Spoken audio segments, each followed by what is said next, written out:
Now, is this on? May I Wait, can I say something first? Before I introduce you, no. Okay. He is Bruce Goldstein, who knows more about movies than anybody, who runs the Film Forum in New York, which is the best theater in the world. The repertory section only. Hello, Bruce.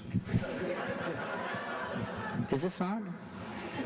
I also want to tell you my only other credential for doing this interview, and I'm a last-minute pinch hitter for Penelope Spheris, and I am not Penelope Spheris, you notice that. I've never even seen Wayne's World. I'm also the distributor of Rialto. We re-released it in 1999 to great success, and that's how I became friends with Jules, and it's the greatest thing I ever released because of that. Thank you, Bruce. And I'm wondering whether this ovation is for Jules Dassin, the great French director, or for Per Lovita, the great Italian actor who plays César le Milanais, that incredible performance.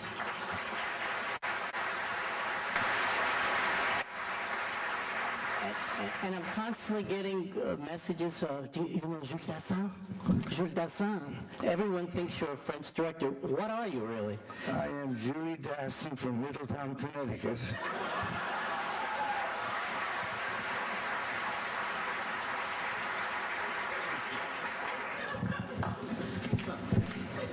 Yes, a list. Well, we went over that. But, you know, prior to Rafifi, you made, and he was shocked to hear this, 11 features in Hollywood. I refuse. I refuse. Beginning in 1942, he'd also made a short he doesn't want to know anything about for MGM. But he made 7 films as a contract director for MGM, 2 for producer Mark Hellinger, and 2 film noir masterworks for Fox. Correct? So how did you wind up making the quintessential French film noir? Well, that's a long voyage, my friend. The years that you mentioned that MGM were a problem for me. I didn't know what I was doing, except that I knew that every day, for a number of films, I would enjoy the privilege and the fun of working with Marcia Hunt. Hey, Marcia, if you're there, I love you.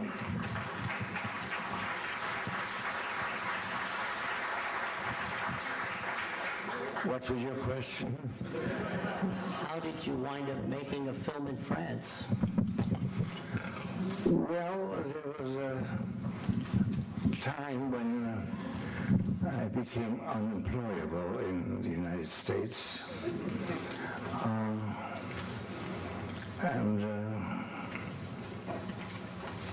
There's a long, long history of this. But anyhow, a man was making a film, producing a film called Rififi chez les hommes. And told me that I was the only man who could make this film. Now, this was after 5 years of nada, no work at all. But I still could not say, why the only? He said, I tell you, we have a problem with Rififi. You see, the bad guys are all North Africans. And at this time, we are having, France is having such a problem with Algeria and so on. Well, you can make the bad guys Americans.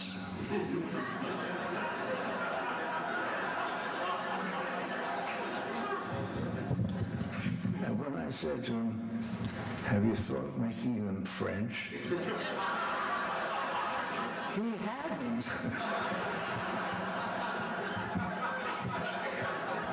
Well, anyhow, I got that job for the same reason I was blacklisted. So,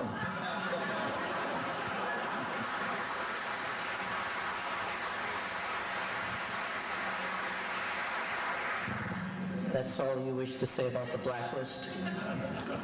Enough. Okay. You know, we have other things to worry about these days.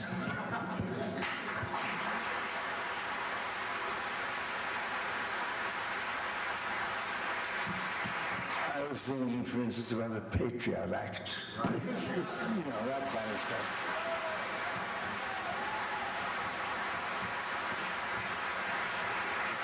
You know, I think your blacklisting record is following you because we had an experience at Kennedy Airport. No, no. He was double checked. And they let me through with no problem at all. Now, this man who was so suspicious, he was waved through. I, with his respectable white head, said, "Stand over there." Exactly like that. Over there. And I went over there. Take your shoes off. Take your shoes off. In that tone, he was not very polite. I began to say, well, I said, take them off. So I took my shoes off. And then he examined my shoes well, one at a time, and then told me to stand spread eagle, which I did. And then he became fascinated with my belt buckle.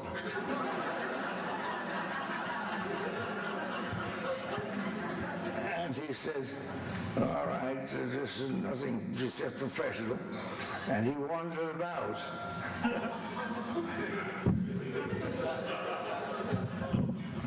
Then that was done. He said, all right. And he said, get over there. And over there was a man who said, take your shoes off. They made me submit to this twice. So I finally gave me a chance. I said, well, I got some spunk in me. There's some respect for me. And all right. Thank you, sir. Thank you, sir. That was my entrance on the way to California. Well, let's get back to Rafifi. It was written by Auguste Le Breton. Yes, And you wrote the screenplay. I wrote the screenplay. But was your French good enough at the time? It's filled with this untranslated, well, we translated it, French argot. Even someone who's fluent in French might not understand the dialogue of this movie or the book. And I did not. I read the book. This is the hope of a job after 5 years of nada. And I understood it not. It was all this extraordinary argot that even outside of Paris people have trouble understanding. I need a glass of water, guys. And Could we have some water, please? and I could not understand it. And I got a friend who said, come read this to me. Oh, that may excuse me, please. I'm nervous. We saw so many friends. L'chaim.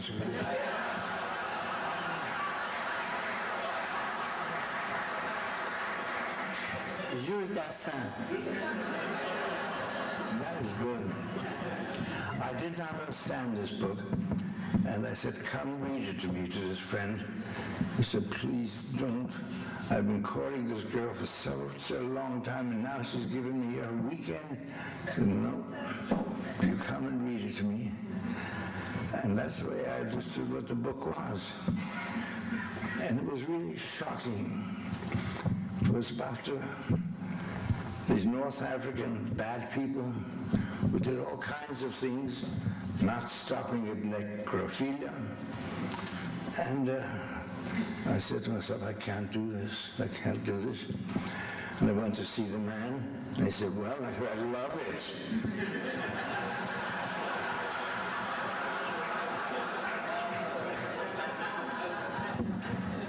And it was the experience of working with a wonderful crew. You know, my great admiration for people in cinema are the crews. They're such wonderfully inventive people, creative people. I call them the aristocrats of the working class. And I found out that there were wonderful crews everywhere. And I had this beautiful gang in Paris, and they made life easy for me because I didn't understand the technical things. I didn't know how to say this kind of lamp or that kind of projector, but they were great and they helped and became friends till today.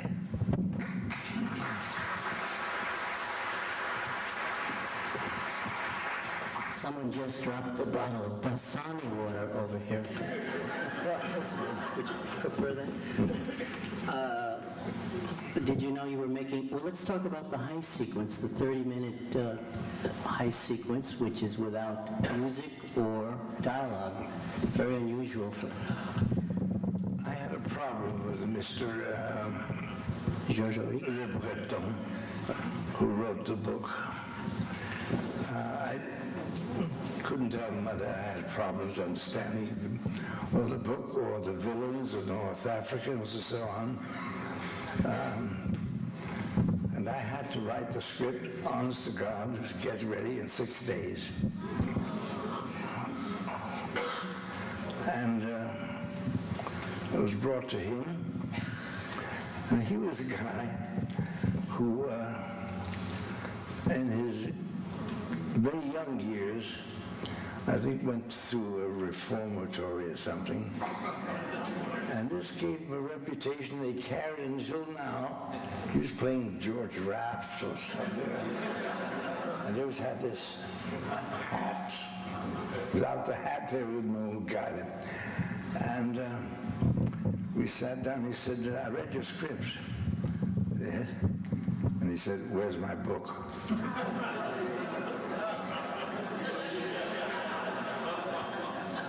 And I said, well, you know, when you adapt, you know, all that junk that you say, but you know what to say.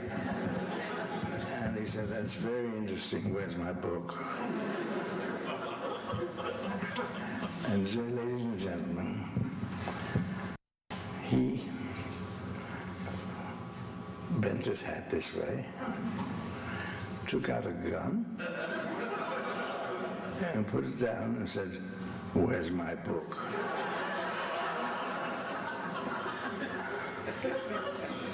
I began to laugh. And because I laughed, he took me in his arms and became good friends after that.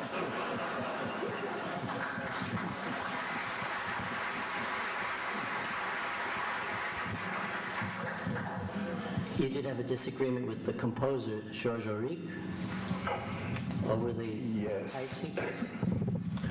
Georges Auric was one of the fine composers of our time, I think. And he was assigned to do the music for Rififi. Charming, wonderful man. And when we talked about the heist sequence, he said, oh, we seem to write that. And I said, don't. I said, I don't want any music there. So he called the producer, and they both screamed together. And I said, I don't want music there. He said, I am going to write it because you're going to beg me for it later. And he did. Now that's 35 minutes of music about it. And I called him when he had the film edited, and I said, Georges, I'm going to let you see it with music and without the music. you tell me what to do. And we watched it, and he said, no music. I still love him for that. Yes. You know, this is always, I've been curious about this. Isn't the jewelry store Malvin and Webb is a British chain, or isn't it a real store? It is. Why would they let you film? To this day, I do not understand. They knew. I told them I was going to do. They would come in, rob our place. And wasn't the picture banned in some places, in some countries, as being a blueprint for crime?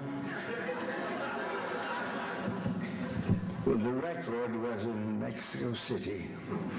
It ran about 12 or 13 weeks before they began to see strange newspaper reports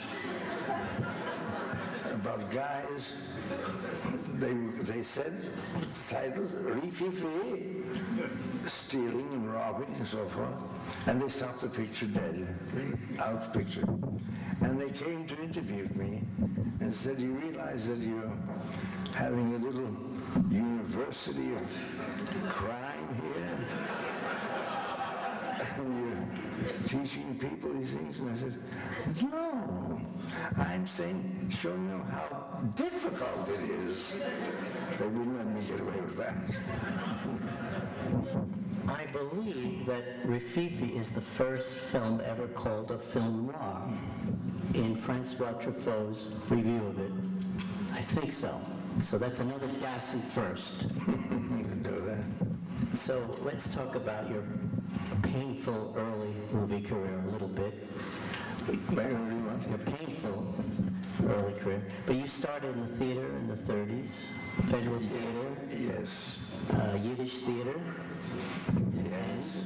And man showed us an ad from the 30s from your Camp Kinderland days at Yiddish camp. Do you know that? Who Featuring plays by the brilliant young director, Jules Dassin. So, this is a wonderful, oh boy, most enjoyable, I felt most creative years was in Camp Kinderland, where workers used to go for their holidays. And they thought they'd have holidays until I grabbed them, made them act in the plays. And it was a wonderful, wonderful place, wonderful experience. We were all very left dreamers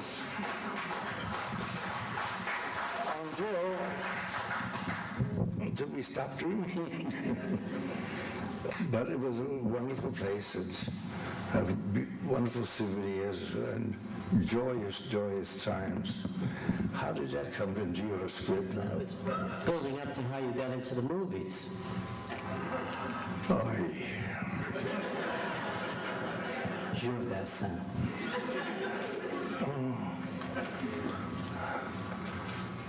I got into the movies, maybe by mistake, I don't know.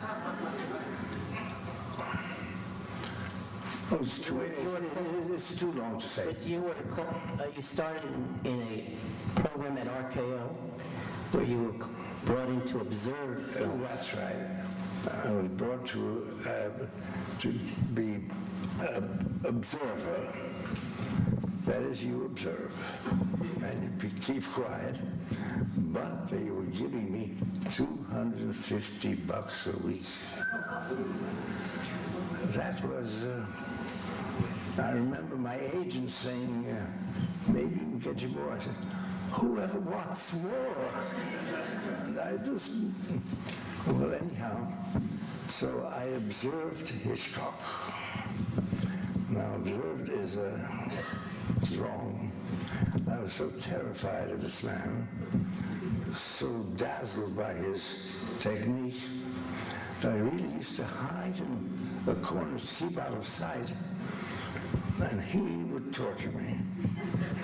After each take, he would say, "Is that all right for you? Can I print it?"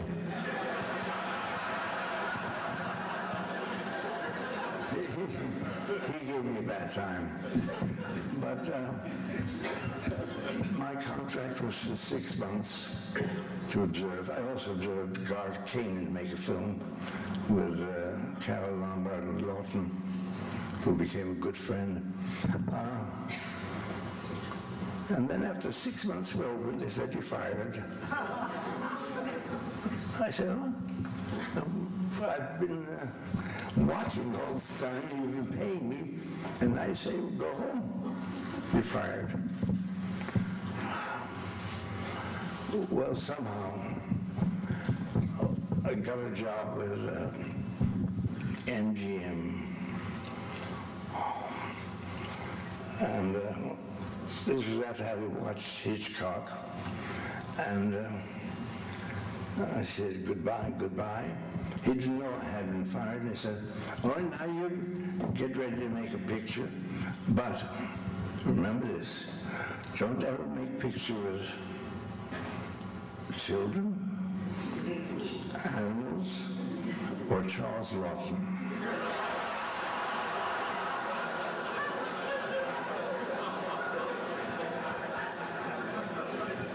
And it so happened that some years later I was making a film with Lawton, an animal, and children. You can imagine the exchange of telegrams. For the record, Canterville Ghost with Charles Lawton and Margaret O'Brien, but I don't remember the animal. And for the record, the Hitchcock film was Mr. and Mrs. Smith. That's right, yeah. So then you got a contract at MGM, and your first feature was Nazi Agent with Conrad Veidt as good and evil identical twins. One a loyal American, the other a Nazi. Who could ever forget it? Me, I'll forget it. Well, then how about Reunion in France? Oh, forgot with that. John Wayne and Joan Crawford as French resistance fighters. Don't listen to this man. Who doesn't know who's saying? So you made 7 films. I've never heard of it. What about Marcia's 2 films, Letter to Evie and The Affairs of Marcia. Hope she I love her. Next. What made you leave MGM? By the way, Faye Kane told us tonight, this very evening, that you were Louis Mayer's favorite young director. He loved you. I wish he hadn't. I don't know where Faye got that story, because after a while we were not very polite with each other. And my whole struggle was to get away from that contract. It was those days when they had those slave contracts. When you were in the contract for 7 years, they could continue every 6 months. You could not. So you were hooked for 7 years. And that's a long term. No more to say about that. Nope. No more Louis Mayer stories? Is it true that you once said Louis Mayer's arm around your shoulder meant his hand was closer to your throat?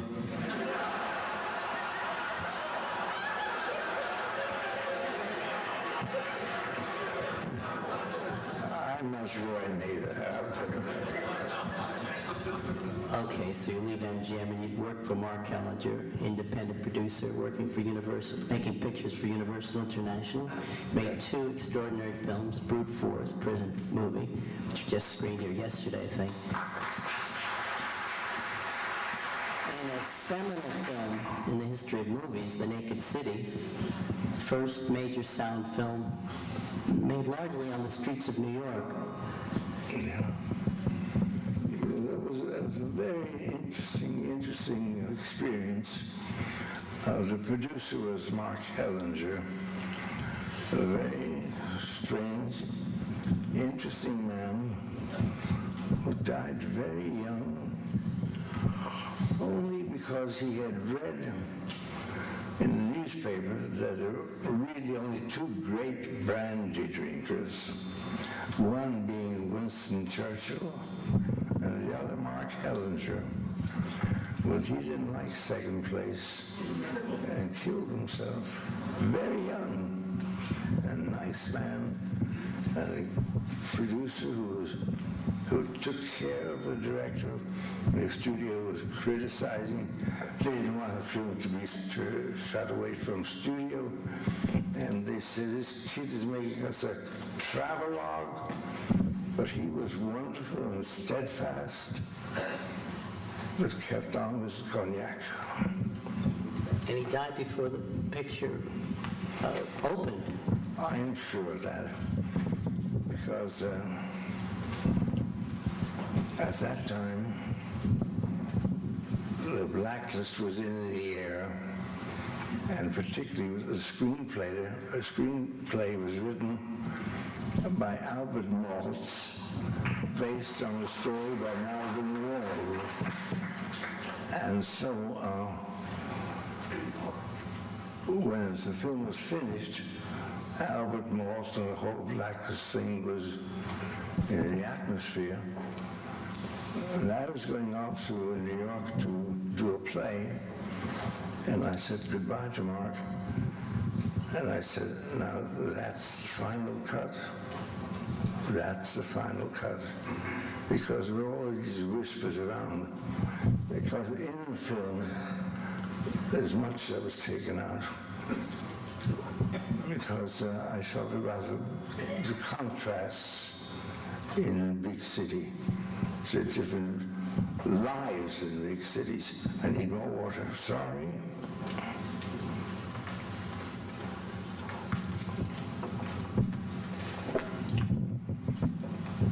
Many cuts were made. And I am sure to this day that they were not made with Mark's knowledge. I think they got their hands on it after Mark died. And I saw the New York opening and just walked out of the theater weeping because things that I cared about so much in the film were taken away. But that's a long time ago, and I'm okay now. It's still a great film, and it's screening here, and I think Malvin Wald who's here tonight. Yes. Will be introducing it on. Oh, really? When it shows in this series, yeah. You were one of the first to do extensive location work in New York. Sound era. Actually, that's not true. The first man who did a lot of it was a house on 92nd Street by whose help? Henry Hathaway. Henry Hathaway. I think we did more away from the studio, and most of the interiors also in New York. He didn't get up to the top of the Williamsburg Bridge, though. No. This was before the days of, nowadays, my neighborhood in New York, every other week is filming day. There's 20 vans. You didn't have these luxuries they have today. Yeah. Location. How did you film on location in New York in those days? Oh, boy, all kinds of tricks, because people would gather by the hundreds interested in watching shooting. And we had all kinds of tricks to hide the camera. I had a portable newsstand. I had a gardener, florist. I forget any language anymore. A florist delivery thing with mirrors on it, but see-through mirrors, so I could use that. But my favorite, because they used to know where you were going to shoot. They found out from the hotels, from the actors, and sometimes you'd come to the location, and there were truly hundreds of people. How do you shoot? So I had one guy with me for most of the film. He was great. I would put him up on the ladder, about 200 yards away, with an American flag, and he would be ranting against the society of our time, and the people would rush to him, and I'd get my shots.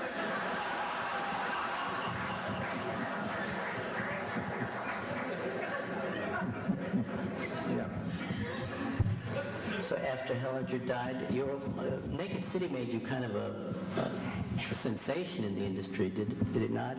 And you were signed by Zanuck for a couple of pictures at Fox, where you made Yes. 2 more location movies, Thieves Highway, shot in San Francisco, True.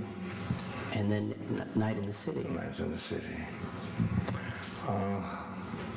How much time do we have here?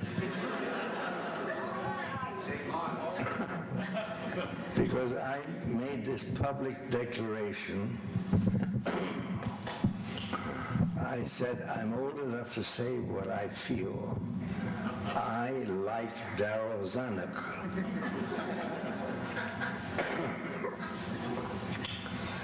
And I did. And I used to say to him, Darryl, look, your ambition is to be a nice guy, but you can't make it.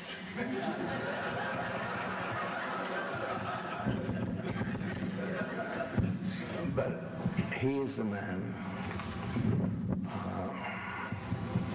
When things got really ugly in California, in Hollywood, and after a spirited meeting with the heads of Fox, including the brothers Skouras, in one little interesting passion, he said he was going to step on my neck because I was dirty red. And well, there's a long story preceding that and why all of that, but anyhow, that night, and the end was get the hell out of here, so forth, and a historic thing happened. Darryl Zanuck came to my house. Now, my house was not in Beverly Hills, it was Bronson Avenue, and that was not very chic.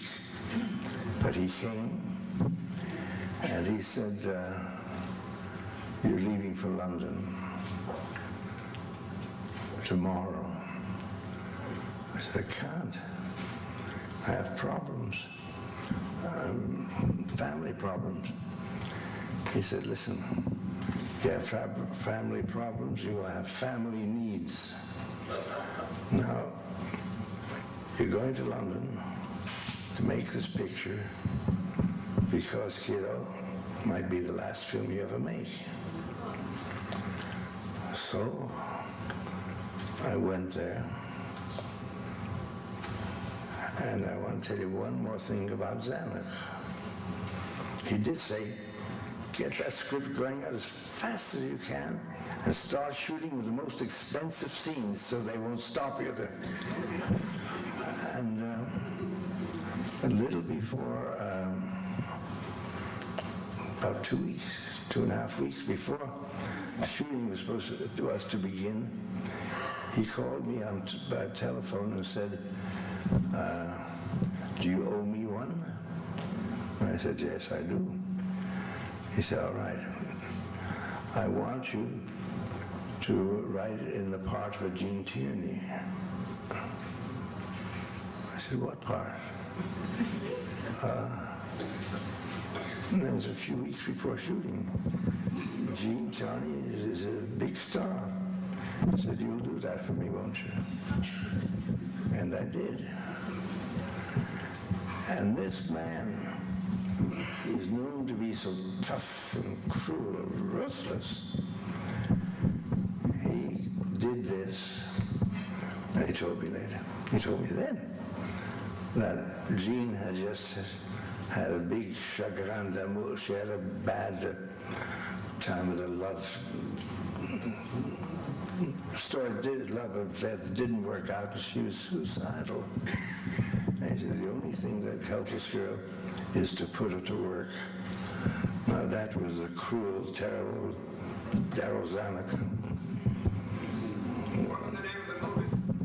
The movie was Night in the City.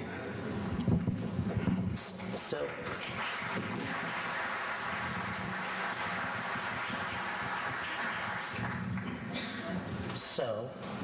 you never returned to Fox? Did you ever go back to the lot? No, I was not allowed back on the lot. I don't blame the sons on it, but such was the atmosphere. And to correspond with an editor by telephone is not the best way to edit film, and nor with the man who wrote the music, Franz Waxman. And this was all done by telephone. But that then was the end of my Hollywood career, and it took 5 years to get another job, which was Rififi. But you did go back to the lot. I did go back to the lot in 1968. I made one picture in the States. Just that one more. At Fox? It was at Fox. 68. No, it was at Paramount. Oh, no, that was uptight at Paramount. Yes, uptight. I'm talking about when you went back to the Fox lot yesterday. I was welcomed with open arms.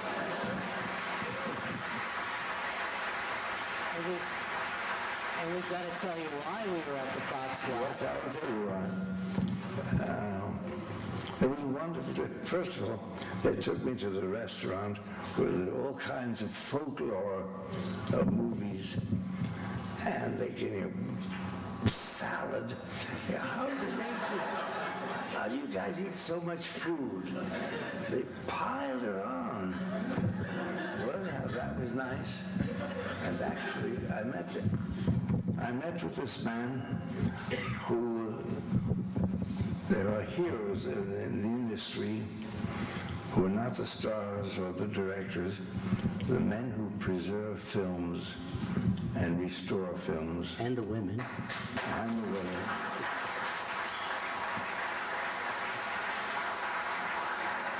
And this young, very handsome man was just restoring, putting back in, and I saw bits of it, and I just say salut for a Night in the City, which will be shown here. I just want to say something about Night in the City. We saw a print in Athens, which I showed at Film Forum for a week, which was gorgeous. What we saw yesterday was 10 times more gorgeous. It's the most beautiful black and white print I've ever seen. Extraordinary. It is going to be shown in this series. And if you miss it, you should kill yourselves. They found the original nitrate camera negative. And it's a restoration of 20th Century Fox and the Academy. And the young man was Sean Belston, and there are lots of other people working on this project.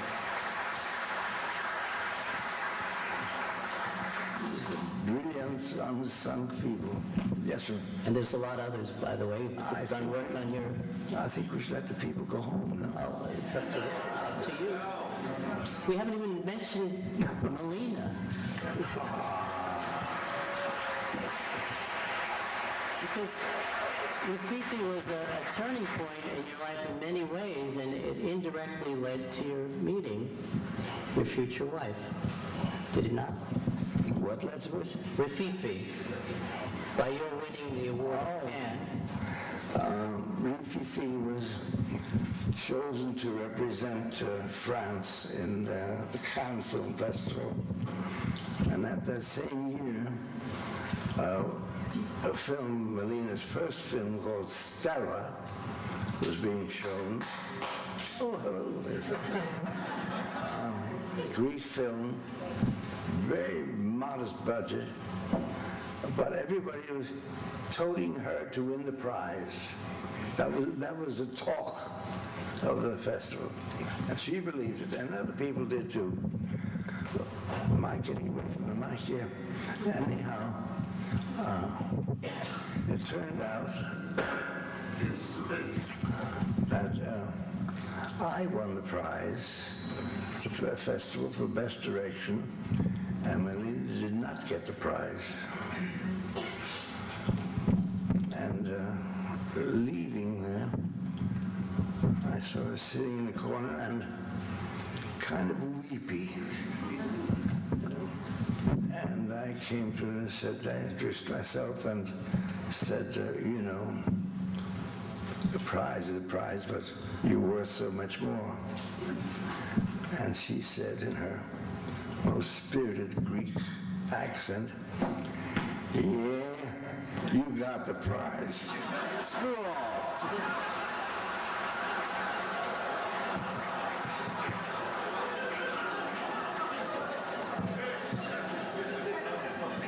And so it was love at first sight. And you wound up making 8 pictures with her? Every one a joy. And 2 phenomena. 2 phenomena of Never on Sunday. Another great heist picture, Top Happy.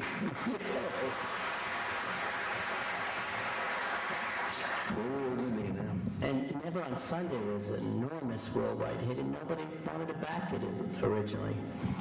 Nobody. Because the budget I was asked for was, shocked them, $100,000. And I couldn't get it. It was very, very tough. And finally,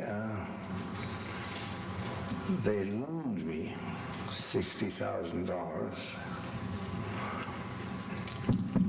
with the condition that when I finished it, because I had no script, I told them, I want to make this picture. They said, can we read the script? I said, I didn't write it yet. I want to write it in Athens.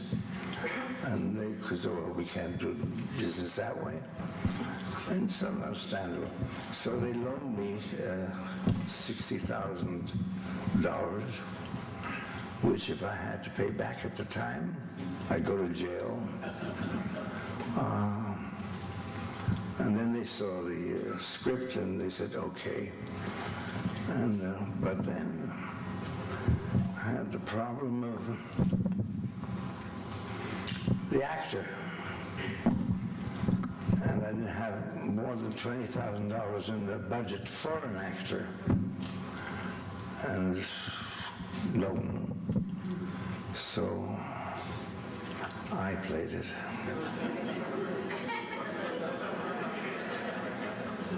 Oy, oy, oy, did I play it.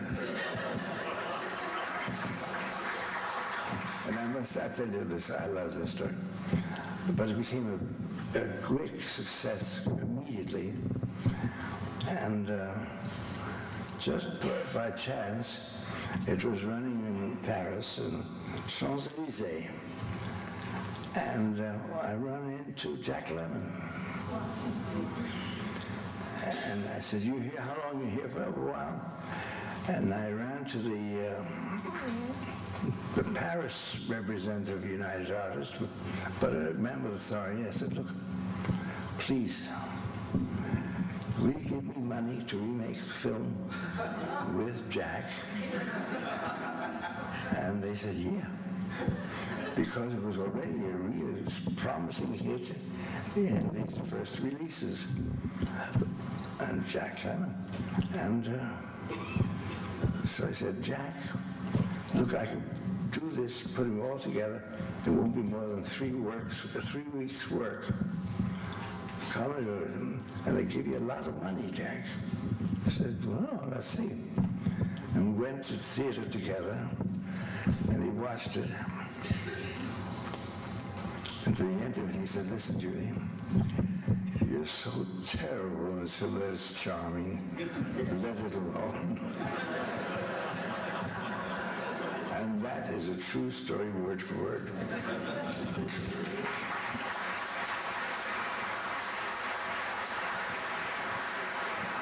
And as a result, also, tourism in Athens skyrocketed. Yes, it did. enormous. A film for tourism is such an extraordinary thing, especially if it's an out-of-the-way place that not many people, and not the films have been made. I made Topkapi in Turkey, and the next year, boom, tourism. It works with films. Anyhow, don't I think we should say goodnight? Yes. Actually, we have to talk about what you're doing now. I mean, we're in a museum after all. It's actually what he's going to discuss is actually verboten in a museum among curators, but you and Melina were together for 40 years. And I'm glad you asked me to talk about that. When Melina died, I made a foundation called the Melina Mercury Foundation to continue work that she had begun. Melina was the longest reigning Minister of Culture in the history of Greece.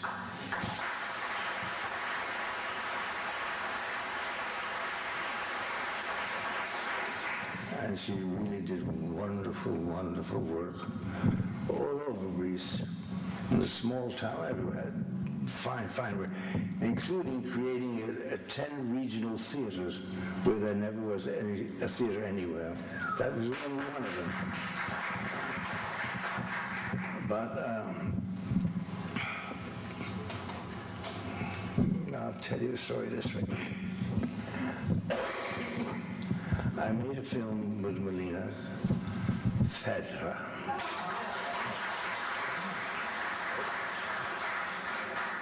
And I wanted to film a scene where there was an encounter at the British Museum with the Parthenon marbles, part of it in the background. And particularly there was one of those fantastic sculptures of the horse. And since the original Phaedra, Hippolyte, the young man, is killed by charging horses, I wanted that reference in the film. And it was very hard to get permission to shoot in the British Museum. And they kept putting us off, until finally I came with Melina for the first time. She was with me. And the guy said, well, you know. And Melina, in her great accented English, said, they are ours. They are our satchels.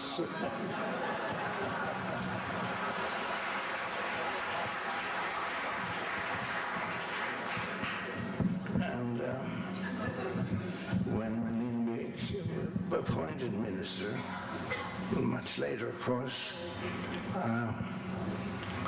happened to be there. British news reporter asked her what would be her first act as minister. And she said, I would ask for the return of the Elgin marbles.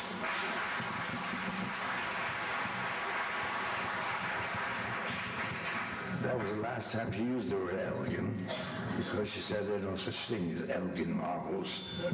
These were made by a man whose name was Phidias. They are marbles of the Parthenon. So now even today the British refer to it as the Parthenon marbles. And this became our campaign. Many, many years, a lot of toughness, because a British trustee has a job to keep what he has. But we have been campaigning for many years, and now all sondage of Gallup polls, the great majority of the British people say, give them back. Give them back.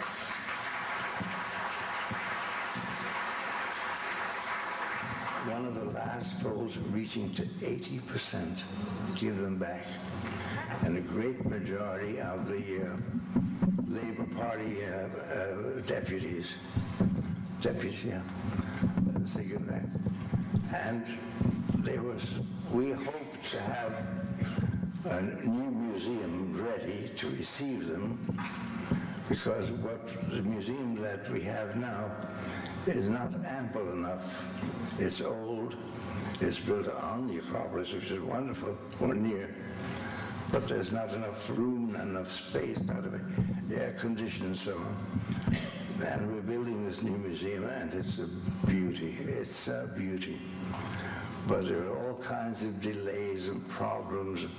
You had to expropriate different houses around. So it took a long time.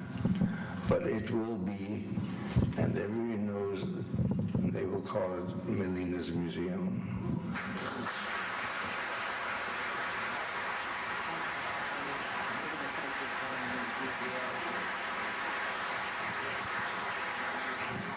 I thank you for being here. I feel friendship. I want to thank the museum for creating this affair with the help of the Greek press office, who were wonderful, and that the Screen Directors Guild, the Screenwriters Guild, and the Academy are sponsoring this event. I am very grateful. Thank you.